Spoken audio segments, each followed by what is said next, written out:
Good morning, students. I hope you all are fine and studying well. बच्चों, आज हम अपने क्लास की स्टार्टिंग एक मोटिवेशनल थॉट से कर रहे हैं। हमारा थॉट है I have failed over and over again in my life and that is why I succeed. कहने का मतलब ये है, इस थॉट का मतलब ये है बच्चों कि मैं बार बार फेल होता रहा अपने जीवन में, और आज जो मैं सफल हूँ उसी की वजह से हूँ। कई बार बच्चे कोशिश करते हैं और क्लास में फर्स्ट या सेकंड की रैंक में जो बच्चे रहते हैं, कभी कोई बच्चा फर्स्ट आ रहा है रेगुलर और कभी वो सेकंड आ जाता है, तो वो अपने को हारा महसूस करने लगता है।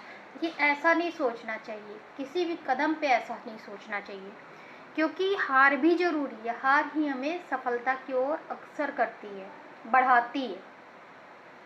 तो एक सफल व्यक्ति को कभी भी आप पूछिए तो पता चलेगा कि वो लाइफ में कई बार फेल हुआ होगा, कई बार असफल रहा होगा, कई कामों में असफल रहा होगा, लेकिन लास्ट में उसे सफलता उन्हीं असफलताओं के पीछे ही मिली है।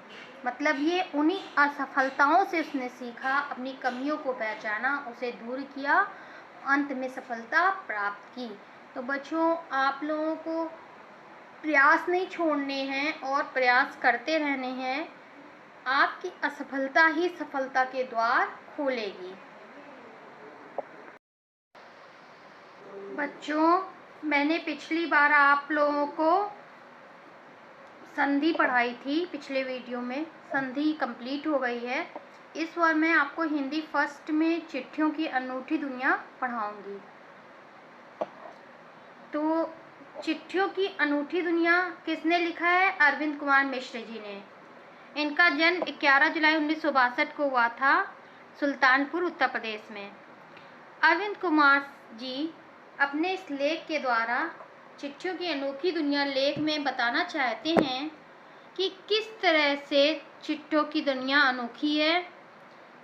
जैसा कि वर्तमान समय में हम देखते हैं कि आजकल का ज़माना व्हाट्सएप, एसएमएस, मोबाइल का ज़माना है, तो चिट्ठियाँ कहीं पीछे छूट गई हैं। लेकिन एक ज़माना था जब चिट्ठियों की बहुत अहमियत होती थी। लोग डाकिये का इंतज़ार करते थे और चिट्ठियों को सहेज के रखते थे। अपने प्रियजनों की चिट्ठियों को सहेज के रखना और पुरानी यादों को ताज़ा रखना बहुत ही उनके लिए ज़रूरी था। तो इस लेख में हम यही सब जानेंगे कि लेखक ने चिट्ठियों की महत्ता के बारे में बताया है कि पहले किस तरह की चिट्ठियाँ होती थीं।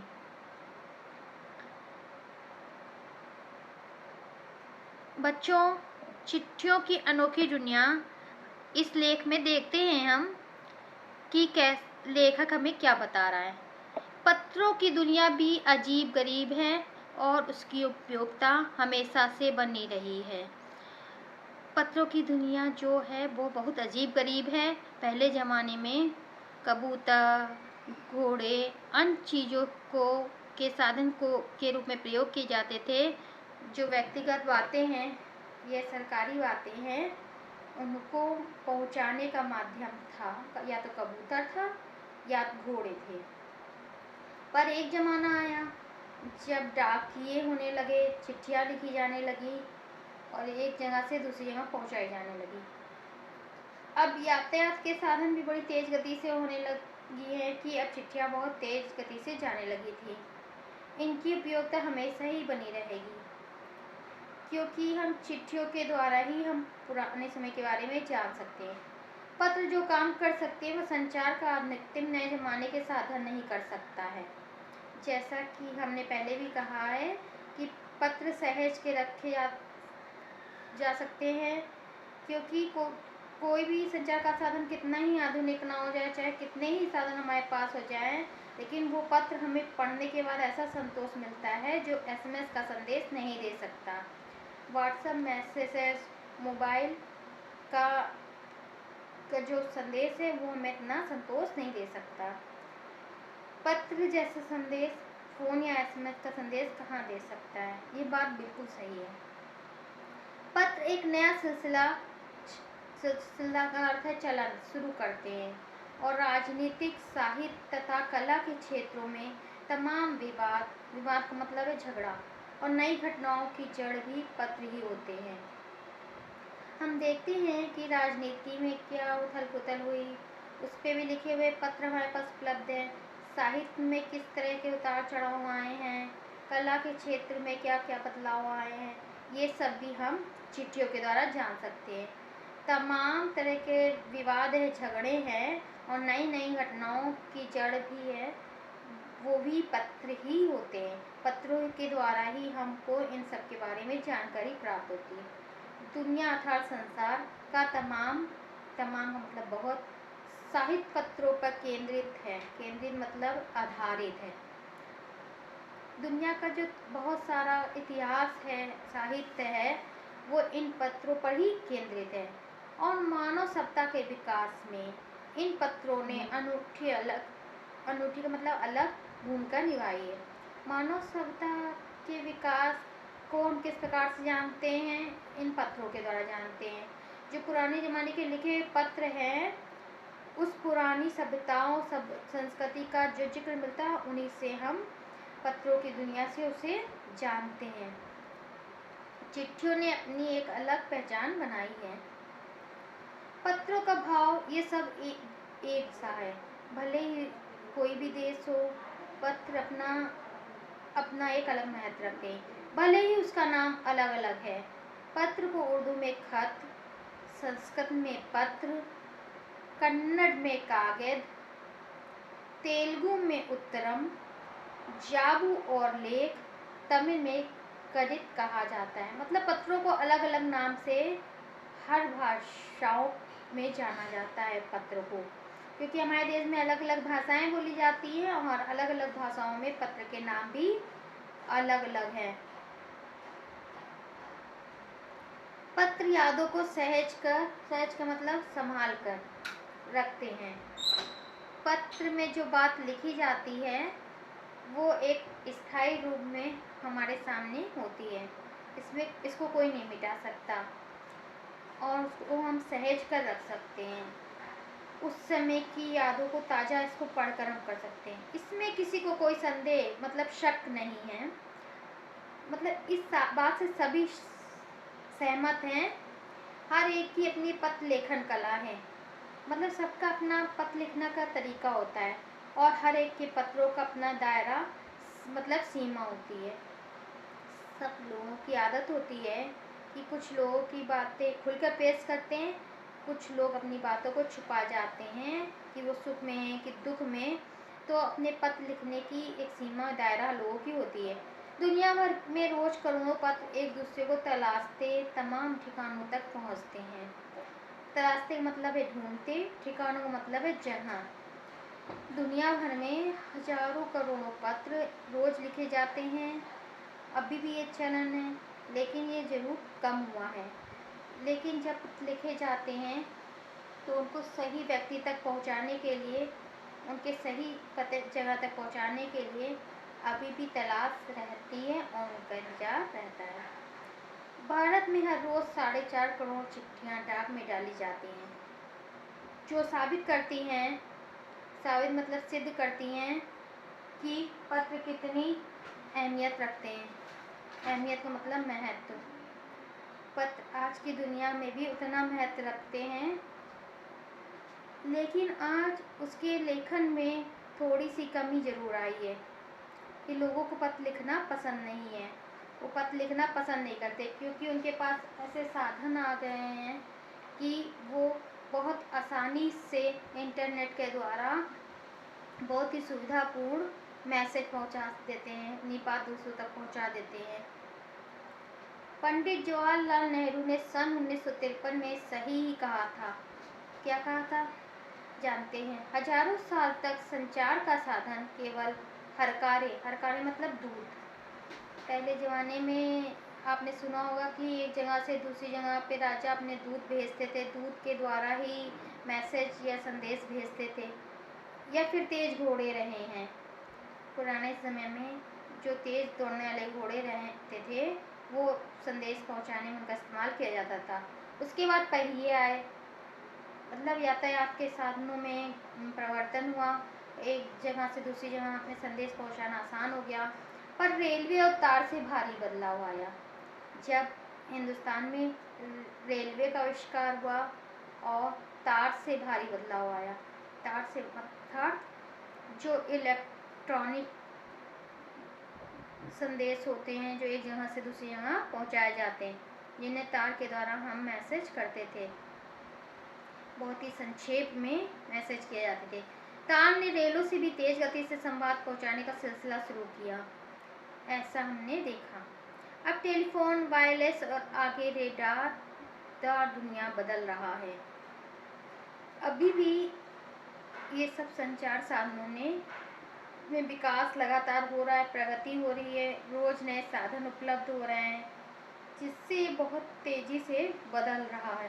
संदेश पहुंचाने का जो सिलसिला है बहुत ही तेजी से बदल रहा है।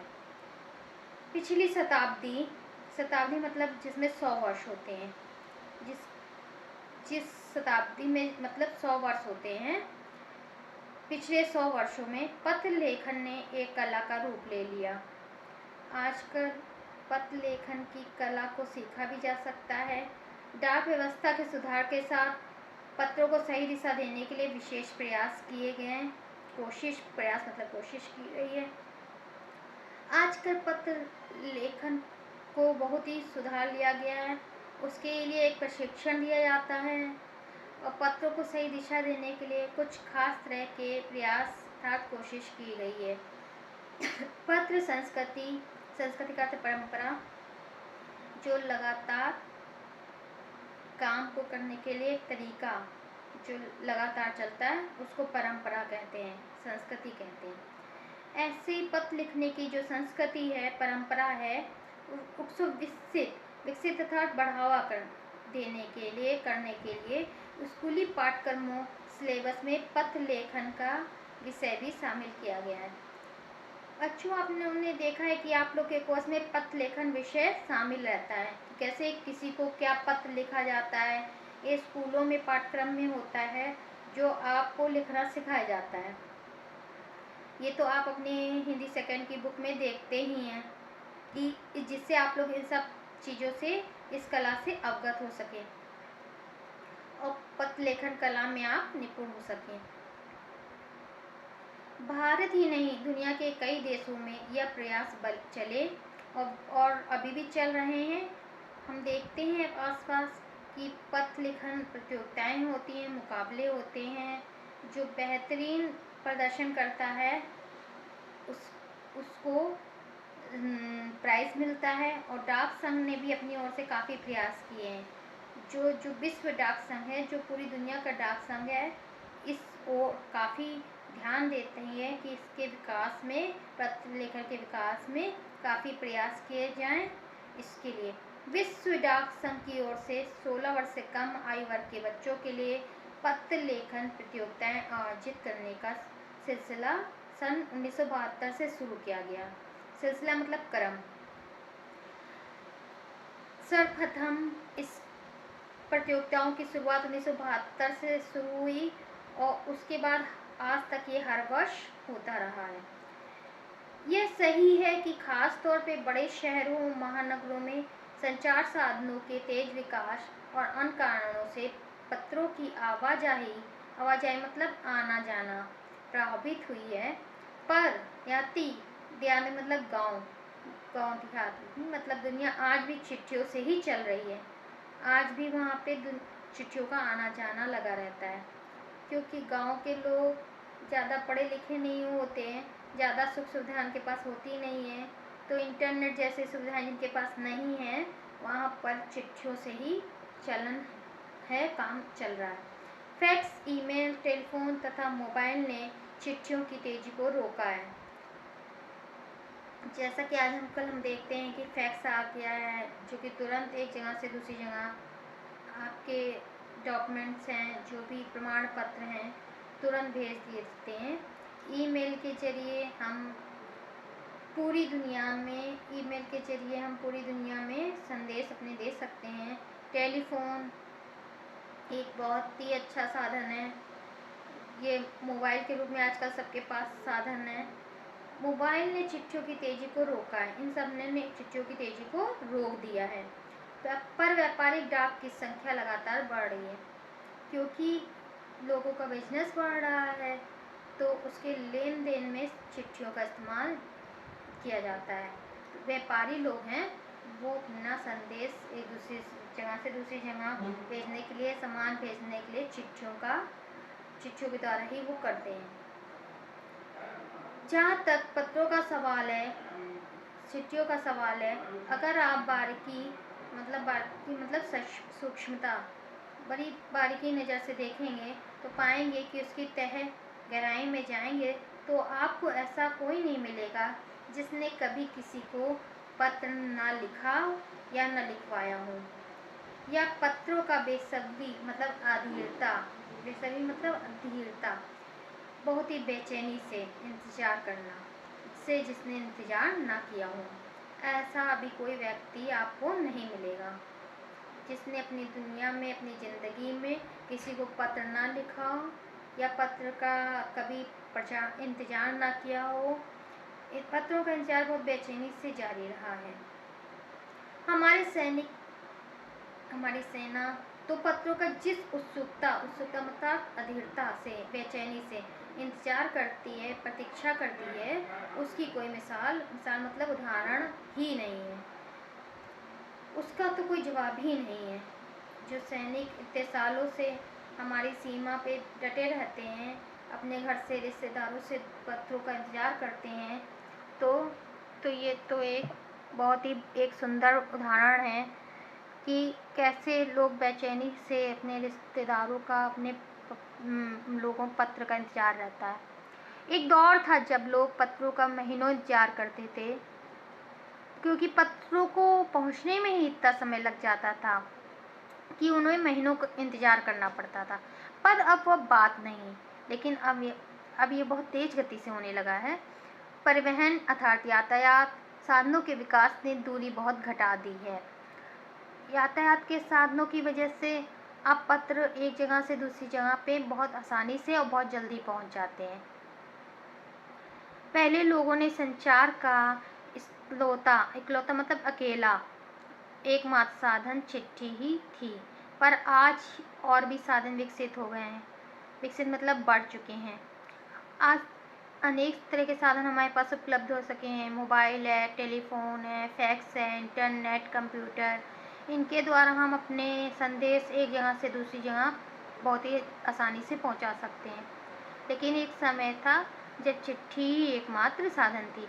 आज देश में ऐसे लोगों की कमी नहीं है जो अपने पूर्वजों की चिट्ठियों को सहज और संजोकर मतलब संभाल कर विरासत अर्थात धरोहर के रूप में रखे हुए हों। विरासत का मतलब है धरोहर, जो हमारे पूर्वजों से हमें जायदाद मिली है, धरोहर है उनकी, एक खजाना है अनमोल, बहुत ही सहज के रखे हुए हैं।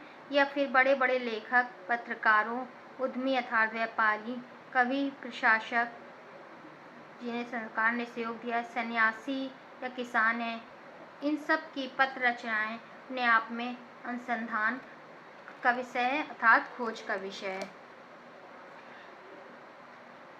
इन सब में से हम किसी के द्वारा लिखे गए पत्र को पढ़ेंगे तो हम जानेंगे कि एक बहुत बड़ी खोज होगी हमारे लिए। उस समय के बारे में हम जान पाएंगे कि वो ज़माना कैसा था, उसमें किस तरह से कार्य हुआ करते थे।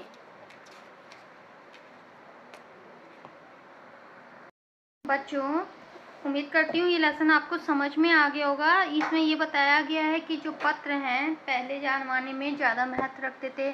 अब जो हैं, अब तो वो काम इंटरनेट के ज़रिए, एसएमएस के ज़रिए, कोरियर के रूप में अब बहुत आसानी से हो जाता है। लोग पत्रों का इस्तेमाल बहुत कम करते हैं, लेकिन उस समय जो पत्र थे उसकी वजह से आज हम साहित्य के बारे में जान पाए और हम बहुत कुछ जान पाए साहित्य के बारे में। अगर उस समय पत्र ना लिखे गए होते तो हम इसको नहीं जान पाते। पत्र एक धरोहर के रूप में है, तो पत्रों की महत्ता अभी भी कम नहीं हुई है व्यापारियों के लिए। ये सब इस लेसन में बताया गया है। अब इसके क्वेश्चन आंसर हम देख लेते हैं। फर्स्ट क्वेश्चन है, पत्र जैसा संतोष फोन या एसएमएस का संदेश क्यों नहीं दे सका? आंसर है, पत्रों का अपना अलग महत्व है। पत्रों द्वारा हम अपने मनोभाव को खुलकर व्यक्त कर सकते हैं, लेकिन फोन एसएमएस द्वारा केवल कामकाजी बातों को संक्षिप्त रूप में व्यक्त कर सकते हैं। पत्रों को हम अपने सगे संबंधियों की धरोहर के रूप में सहज कर रख सकते हैं, परंतु फोन या एसएमएस को हम सहज कर नहीं रख सकते। पत्रों से आत्मीयता झलकती है, इसे अनुसंधान का विषय बनाया जा सकता है, इन्हें बार बार पढ़ा जा सकता है।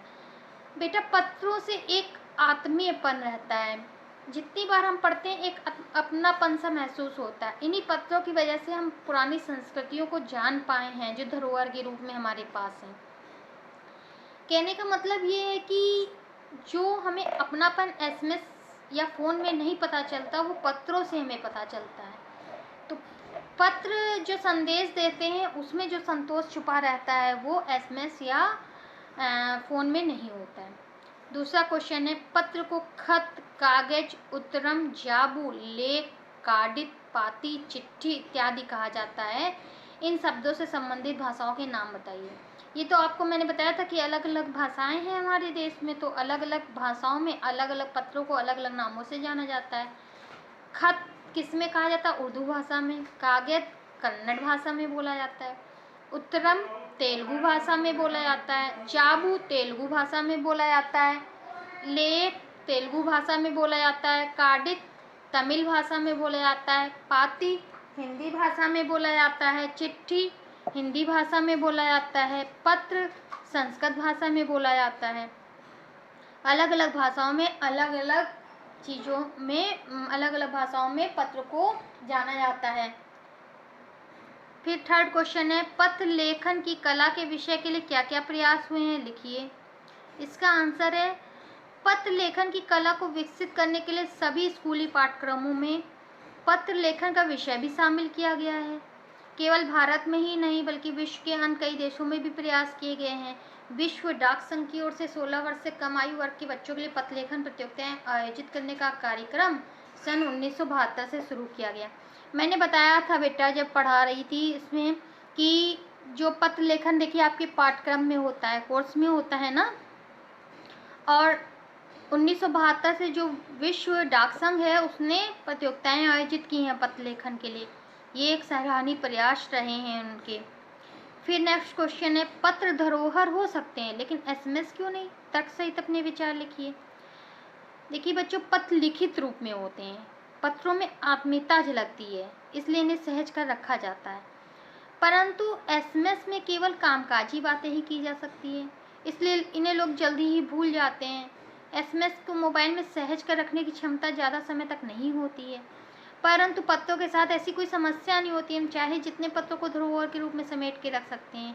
जवाहरलाल नेहरू, महात्मा गांधी, भगत सिंह आदि के पत्र आज भी संग्रहालयों में धरोहर के रूप में रखे हैं। पत्र देश काल समाज को जानने का असली साधन है। बच्चों, मैंने बताया था कि पत्र को संभाल के रख सकते हैं, लेकिन देखिए चल क्या होता है कि जो एसएमएस है हमारी मेमोरी भर गई है, इंटरनल स्टोरेज भर गया है, तो हम उसको डिलीट कर देते हैं और इतनी आत्मीयता भी नहीं होती है। और पत्रों को हम सहज के, चाहे जितने पत्र उनको सहज के रख सकते हैं। और जो ये बड़े बड़े नेता हुए महात्मा गांधी जवाहरलाल नेहरू, इनके जो पत्र का रूप मिला है वो हम लोग ने सहज के रखा है, ये आप लोग को मालूम है, संग्रहालयों में रखा हुआ है। तो पत्र धरोहर के रूप में रखे गए हैं और उनके पत्रों को अगर ये धरोहर के रूप में नहीं रखा जाता तो हम आज जान ही नहीं पाते। लेकिन देखिए धरोहर के रूप में रखने से उन पत्रों के बारे में हमको जानकारियां हैं, उस समय के बारे में जानकारियां हैं। फिर क्वेश्चन है, किसी के लिए बिना टिकट सादे लिफाफे पर सही पता लिखकर पत्र बैरंग भेजने पे कौन सी कठिनाई आ सकती है? ये तो बच्चों पता है, सही पता न लिखकर पत्र भेजने पर पत्र को पाने वाले व्यक्ति को टिकट की धनराशि जो है जुर्माने के रूप में देनी होती है, तभी उसे पत्र दिया जाएगा, अन्यथा पत्र वापस चला जाएगा। बेटा आजकल आप लोग तो पत्र डालते नहीं हो किसी को, तो आप लोग को पता नहीं है। अगर उस पर टिकट ना लिखा हो तो उसकी धनराशि को जुर्माने के रूप में हमें देना पड़ता है, ठीक है। जो टिकट उस पर लगाया जाता है पत्र भेजते वक्त, तो उसकी जितनी धनराशि बनती है, जितने रुपए के वो टिकट होते हैं, उतने टिकट धनराशि के रूप में हमें देने पड़ते हैं, वरना पत्र जिस पते से भेजा जाता है उस पते पे वापस चला जाता है। ये क्वेश्चन है, क्या चिट्ठियों की जगह कभी फैक्स, ईमेल, टेलीफोन तथा मोबाइल ले सकते हैं? तो इसका आंसर है, प्रत्येक वस्तु का अपना एक अलग महत्व होता है। उसी प्रकार आज तकनीकी की दुनिया में चिट्ठियों की जगह कोई नहीं ले सकता। पत्र लेखन एक साहित्यिक कला है, परंतु फैक्स, ईमेल, टेलीफोन तथा मोबाइल जैसे तकनीकी माध्यम केवल कामकाज के क्षेत्र में महत्वपूर्ण है। आज ये आवश्यकताओं में आते हैं, फिर भी ये पत्र का स्थान नहीं ले सकते। मैंने बताया था ना कि आत्मीयता पत्र से ही झलकती है, इसलिए नहीं ले सकते ये स्थान। नेक्स्ट क्वेश्चन है, पिन कोड भी संख्याओं में लिखा गया है, एक पता है कैसे? बेटा आप लोगों को मालूम है, पिन कोड का पूरा रूप है पोस्टल इंडेक्स नंबर। ये 6 अंकों का होता है। पिन कोड को हम जो पूरा अगर इसका हम नाम जाने तो होता है पोस्टल इंडेक्स नंबर, और ये 6 अंकों का होता है, और हर एक अंक का बेटा खास अर्थ होता है। जैसे पहला अंक राज्य, दूसरा अंक उपक्षेत्र को बताता है, तीसरा अंक संबंधित डाकघर को बताता है। पहला अंक राज्य, दूसरा तीसरा अंक उपक्षेत्र, चौथा पांचवा छठा अंक डाकघर का होता है। पिन कोड संख्या में लिखा पता है, और इसके साथ व्यक्ति का नाम, नंबर आदि भी लिखना पड़ता है। पिन कोड किसी खास क्षेत्र को संबोधित करता है। ये पत्र किस राज्य के किस क्षेत्र का है, इसके अंकों में शहर का संकेत होता है, परंतु ये किसी व्यक्ति या मकान का संकेत नहीं देता। मतलब व्यक्ति और मकान का तो आपको उसमें डिटेल लिखनी ही रहती है, लेकिन ये केवल किस क्षेत्र के है पत्र, किस डाकघर को जाना है, ये सब आपके पिन कोड से ही पता चलता है, इसलिए इस पर पिन कोड लिखना जरूरी होता है। फिर नेक्स्ट क्वेश्चन है, ऐसा क्यों होता है कि महात्मा गांधी को दुनिया भर से पत्र, क्यों होता था कि महात्मा गांधी को दुनिया भर से पत्र महात्मा गांधी इंडिया पता लिखकर आते थे? महात्मा गांधी अपने समय के सर्वाधिक लोकप्रिय व्यक्ति थे, और वे भारतीय थे। एक देश से दूसरे देश में पत्र भेजते समय भेजे जाने वाले पते का उल्लेख करना अनिवार्य है। गांधी जी देश के किस भाग में रह रहे हैं ये सभी को पता था, तो उनको ये पत्र अवश्य मिल जाता था। मतलब वो इतने खास शख्सियत थे, उनके लिए एड्रेस जरूरत नहीं थी, केवल महात्मा गांधी लिख दिया जाए तो लोग जानते थे कि वो किस जगह हैं, और वो पत्र उन तक पहुंच जाते थे। फिर है, किसी प्रयोजन विषय से संबंधित शब्दों के साथ पत्र शब्द जोड़ने से कुछ नए शब्द बनते हैं, जैसे प्रशस्ति पत्र, समाचार पत्र। आप भी पत्र योग से बनने वाले 10 शब्द लिखिए। तो है इसका है, साहित्यिक पत्र हो सकता है, मासिक पत्र हो सकता है, 6 मासिक पत्र हो सकता है, वार्षिक पत्र हो सकता है, दैनिक पत्र हो सकता है, साप्ताहिक पत्र, पाक्षिक पत्र, प्रेम पत्र, सरकारी पत्र, प्रार्थना पत्र, त्याग पत्र, नियुक्ति पत्र, मान पत्र, बधाई पत्र, संधि पत्र, निमंत्रण पत्र। बहुत सारे रूप हैं पत्र के। फिर है, व्यापारिक शब्द व्यापार के साथ एक प्रत्यय के योग से बनना है। एक प्रत्यय के योग से बनने वाले शब्दों को अपनी पाठ्य पुस्तक से खोज कर लिखिए। तो एक प्रत्यय से तो बेटा बहुत सारे शब्द बन सकते हैं। व्यावसायिक, देखिए लास्ट में ई जो ई मात्रा के रूप में जुड़ा है, का आया है, इसी तरह सारे शब्द होंगे। साहित्यिक, सांस्कृतिक, दैनिक, प्राकृतिक, जैविक, प्रारंभिक, पौराणिक, ऐतिहासिक, स्वाभाविक, आर्थिक, माध्यमिक, परिश्रमिक। देखिए सब शब्दों में है ना। फिर है, दो स्वरों के मेल से होने वाले परिवर्तन को स्वर संधि कहते हैं, जैसे रविंद्र। इस संधि में ई बड़ी ई हुई है, इसे दीर्घ संधि कहते हैं।